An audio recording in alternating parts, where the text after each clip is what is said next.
Hello guys, in this video we are going to solve integral sec inverse root x. To remove square root value, we can give a substitution. We can substitute x as sec squared theta, then differentiation with respect to theta. Differentiation of the x we can write as dx over d theta. Differentiation of the sec squared theta we can write as 2 times sec theta to the power of 1 into sec theta into tan theta. Then we can cross multiply denominator value d theta and we can subject dx as 2 times sec theta into sec theta value sec squared theta into tan theta into d theta. Let's move to integration part. Instead of x value, we can substitute sec squared theta. Instead of dx value, we can substitute 2 sec squared theta into tan theta into d theta. Square root value of sec squared theta we can consider as sec theta. Now sec inverse sec theta just like sec inverse sec x. So we can write sec inverse sec x as x. So in this case sec inverse sec theta we can write as theta.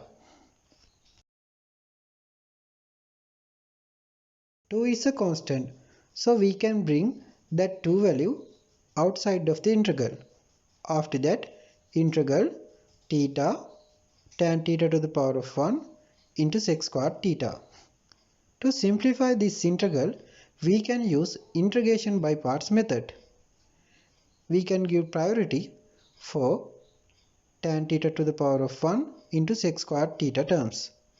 We know integral of fx to the power of n into f dash x value equal to fx to the power of n plus 1 over n plus 1.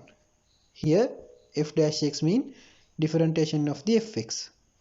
In this question, tan theta just like fx, 1 just like n, sec squared theta just like f dash x. So we can write fx to the power of n plus 1 over n plus 1. In here, tan theta perfect square over 2 because 1 plus 1 or n plus 1 value equal to 2.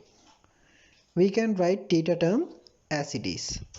Now minus integral tan theta perfect squared over 2.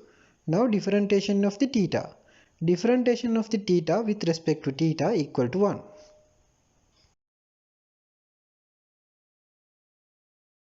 Denominator value 2 is a constant, so we can bring 1 over 2 outside of the integral. We know tan squared x equal to sec squared x minus 1.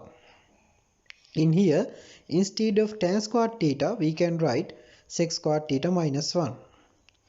After that, we can consider integral sign separately. First one, integral sec squared theta. Second one, integral 1. Integral sec squared theta equal to tan theta. Integral 1 equal to theta. Finally, we need to express these tan theta and theta term from x terms. We know x equal to sec squared theta. So sec theta value equal to root x. Since tan squared theta equal to sec squared theta minus 1, we can write tan theta as square root value of sec squared theta minus 1. Instead of sec squared theta, we can substitute x. So tan theta equal square root value of x minus 1. Then theta equal tan inverse square root value of x minus 1. Finally, we need to substitute these values for our final answer. Instead of tan squared theta, we can substitute x minus 1. Instead of theta value, we can substitute tan inverse square root x minus 1. Instead of tan theta value, we can substitute square root x minus 1. Finally, instead of theta value, we can substitute tan inverse square root x minus 1 value again.